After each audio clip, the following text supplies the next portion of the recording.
ሕይወት የሚገኝበትን ትምህርት የማይታገሱበት ዘመን ይመጣልና ነገር ግን ጆሮአቸውን የሚያሳክክ ስለሆነ እንደገዛ ምኞቶቻቸው አስተማሪዎች ያከማቻሉ ይላል። አንዳንድ ጊዜ ከኛ ኒድ አንጻር ብቻ እግዚአብሔር እንዲናገረን እንፈልጋለን።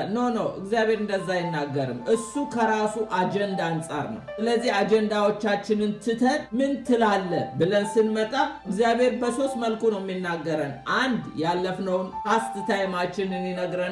ሁለት ፕሬዘንት ታይም አሁን ያለንበትን፣ ሶስተኛው ደግሞ ፊውቸር ታይማችንን ይናገራል። ለዚህ ጥሩ ምሳሌ የሚሆነ ናትናኤል ነው። ናትናኤል ወደ ኢየሱስ ሲመጣ ኢየሱስም ናትናኤል ወደ እርሱ ሲመጣ አይቶ አያችሁ፣ ሲመጣ አሁን ወደ ጌታ የቀረብንበትን መምጣት አመጣጣችንን ጌታ ያያል፣ ልባችንን ያያል።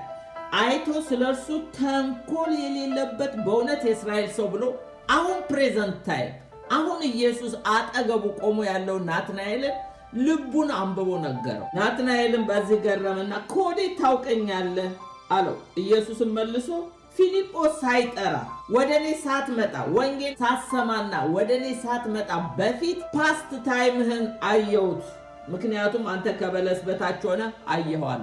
ወደ ጌታ ሳንቀርብም ምን እንዳደረግን ምን እንደሰራን የት እንደዋልን ጌታ ያውቃል። ስለዚህ ያለፈውን ከጥቂት ደቂቃም ይሁን ከዓመታትም ይሁን ከወራትም በፊት ያሳለፍነውን ሁሉ ጌታ ያውቃል። ያንን አይቶ ይናገራል። ፓስት ታይማችንን፣ ፕሬዘንት ታይማችንን ይናገራል። ፊውቸር ታይማችንንም ደግሞ ይናገራል። ናትናኤልም መልሶ መምህር ሆይ አንተ የእግዚአብሔር ልጅ ነህ፣ አንተ የእግዚአብሔር ልጅ ነህ አለና ኢየሱስ ከፍ ከፍ ማድረግ ጀመረ። አንተ የእስራኤል ንጉሥ ነህ አለው። ኢየሱስም መልሶ ከበለስ በታች አየው ስላልኩ አመንክ? ከዚህ የሚበልጥ ነገር ታያለህ። በፊውቸሩ ላይፉ ላይ ደግሞ ኢየሱስ ክርስቶስ ትንቢታዊ ቃል ሲናገር እናያለን። ስለዚህ ወገኖቼ ያለፈ ታሪካችንን፣ የአሁን ታሪካችንን፣ ፊውቸራችንን የሚያውቅ ጌታ ፊት ስለሆነ የምንቀርበው ልባችን ተዘጋጅቶ ቢመጣ መልካም ነው።